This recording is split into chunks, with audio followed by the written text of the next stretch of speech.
Assalamualaikum warahmatullahi wabarakatuh. Halo semuanya, selamat bergabung kembali di podcast STE Surakarta bersama saya Korifa Arum di mata kuliah Ekonomi Kreatif. Nah, di minggu ini kita sudah masuk di pertemuan ketiga. Nah, di pertemuan ketiga ini kita akan masuk di pembahasan mengenai ekonomi kreatif. Nih, yang pertama, tapi kita akan bahas dulu mengenai konsep dasar ekonomi kreatif. Capaian pembelajaran yang diharapkan dalam pertemuan kali ini adalah yang pertama, mahasiswa diharapkan agar mampu untuk memahami mengenai definisi dan inti ekonomi kreatif, mampu memahami mengenai ciri-ciri ekonomi kreatif, mampu memahami jenis-jenis kreativitas yang membentuk ekonomi kreatif, dan mampu memahami mengapa ekonomi kreatif itu perlu dikembangkan. Nah, ini ada beberapa definisi dari ekonomi kreatif. Yang pertama ada dari Sopana, Bahri, dan Ghazali yang mengatakan bahwa ekonomi kreatif itu diartikan sebagai suatu konsep perekonomian di era ekonomi baru yang mengintensifkan informasi dan kreativitas dengan mengedepankan ide dan berbagai pengetahuan dari sumber daya itu sendiri sebagai faktor produksi yang paling utama. Jadi dia mengedepankan ide dan berbagai pengetahuan gitu.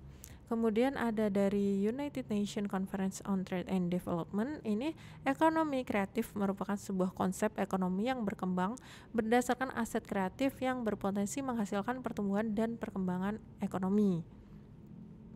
Nah, kemudian menurut Kementerian Pariwisata dan Ekonomi Kreatif itu didefinisikan sebagai penciptaan nilai tambah berbasis ide yang lahir dari kreativitas sumber daya manusia atau orang kreatif dan berbasis pemanfaatan ilmu pengetahuan termasuk warisan budaya dan juga teknologi. Nah, sumber daya utama dalam ekonomi kreatif itu adalah kreativitas. Nah, kreativitas ini merupakan faktor yang menggerakkan lahirnya inovasi dengan memanfaatkan penemuan yang sudah ada. Kemudian inti ekonomi kreatif. Jadi inti atau jantung ekonomi kreatif adalah industri kreatif. Industri kreatif ini merupakan industri yang dihasilkan dari pemanfaatan kreativitas, keahlian dan bakat individu untuk menciptakan nilai tambah, lapangan kerja, dan peningkatan kualitas hidup. Nah, selanjutnya ini ada ciri-ciri ekonomi kreatif.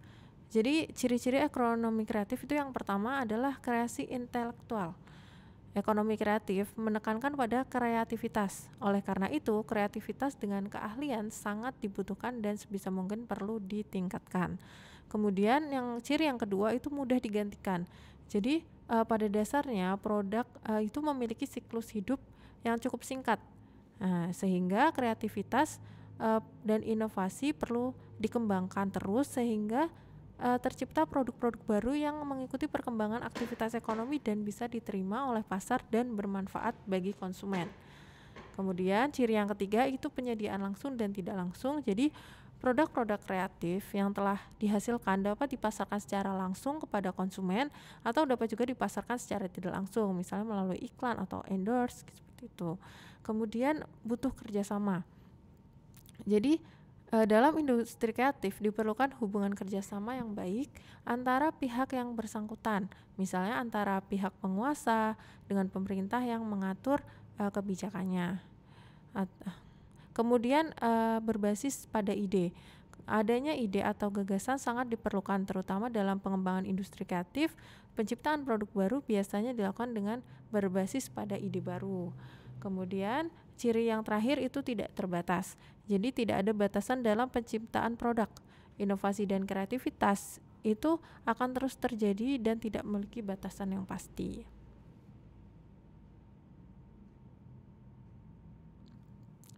Kemudian ada jenis-jenis kreativitas yang membentuk ekonomi kreatif. Jadi ada 4, ini ada kreativitas ilmu pengetahuan, kreativitas budaya, kreativitas ekonomi, kreativitas teknologi. Jadi keempat kreativitas ini yang dapat membentuk ekonomi kreatif. Selanjutnya, mengapa ekonomi kreatif itu perlu dikembangkan? Jadi ini ada 5 hal kenapa ekonomi kreatif itu perlu dikembangkan. Nah, kita bahas satu-satu ya. Ini yang pertama, ekonomi kreatif berkontribusi terhadap perekonomian nasional. Jadi ekonomi kreatif itu berkontribusi secara positif terhadap ekonomi nasional, baik terhadap nilai tambah, lapangan kerja, lapangan usaha, maupun terhadap saling keterkaitan antar sektor. Nah, kemudian ekonomi kreatif itu mengangkat citra dan identitas bangsa Indonesia. Nah, ini contohnya ada Candi Borobudur. Jadi sejak dulu orang kreatif Indonesia itu telah menghasilkan karya-karya kreatif yang diakui oleh dunia, misalnya Candi Borobudur. Nah, Borobudur ini merupakan bukti nyata mahakarya kreativitas arsitektur Nusantara dan telah diakui sebagai warisan budaya yang saat ini berkembang dengan daya tarik wisata yang memberikan penghidupan bagi masyarakat sekitarnya. Kemudian ada juga batik. Nah, batik ini juga merupakan salah satu bukti nyata hasil kreativitas dari orang kreatif Indonesia. Jadi kekuatan nilai budaya dan nilai keindahan batik ini telah memikat masyarakat di Indonesia bahkan di dunia untuk menjadikan batik itu sebagian dari hidupnya. Nah, kemudian ada ekonomi kreatif itu berbasis sumber daya terbarukan. Jadi industri kreatif merupakan industri berbasiskan ide, kreativitas, dan pengetahuan yang bila semakin dieksploitasi atau dieksplorasi maka tidak akan pernah habis. Nah, oleh karena itu, industri kreatif ini merupakan industri yang berbasis pada sumber daya yang terbarukan. Ini ada contoh-contoh produk kerajinan unggulan Indonesia yang dikembangkan oleh industri kreatif gitu ya. Nah, kemudian yang keempat alasannya karena ekonomi kreatif itu sektor yang berbasis kreativitas yang mendorong adanya inovasi. Jadi ekonomi kreatif merupakan sektor berbasis kreativitas yang menggunakan ide dan pengetahuan sebagai input utama untuk menciptakan inovasi karya dan produk kreatif dengan nilai tambah yang tinggi dan berdaya saing. Peran kreativitas ini dapat dilihat pada contoh produk kerajinan. Nah, ini contohnya ada transformasi kerajinan tradisional menjadi craft design dan craft art produk ya, karya Adi Nugraha. Ini contohnya, contoh inovasi dalam industri kreatif seperti itu. Kemudian yang kelima ini atau yang terakhir ini ada ekonomi kreatif melestarikan budaya Indonesia dan meningkatkan toleransi sosial.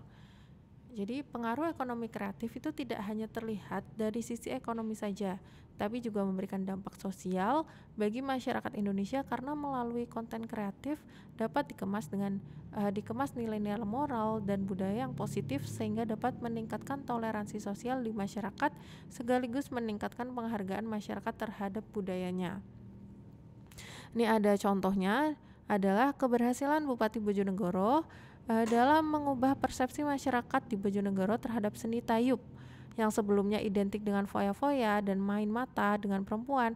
Kini seni tayub direvitalisasi sebagai seni pertunjukan tari yang membuat masyarakat Bojonegoro itu menjadi lebih akrab. Itu contohnya ya. Jadi itu 5 alasan kenapa ekonomi kreatif itu perlu dikembangkan gitu ya. Jadi tadi berkontribusi terhadap ekonomi, kemudian citra dan identitas bangsa, kemudian sumber daya terbarukan, inovasi dan kreativitas, dan juga dampak sosialnya. Itu yang menjadi alasan mengapa ekonomi kreatif itu perlu dikembangkan. Seperti itu ya. Nah, itu untuk materi kita di minggu yang ketiga ini. Nanti apabila ada yang belum jelas atau ada yang ingin tanyakan, boleh nanti ditanyakan di LMS ataupun Google Classroom, seperti itu ya. Nah, terima kasih teman-teman atas perhatiannya. Sekian dari saya. Wassalamualaikum warahmatullahi wabarakatuh.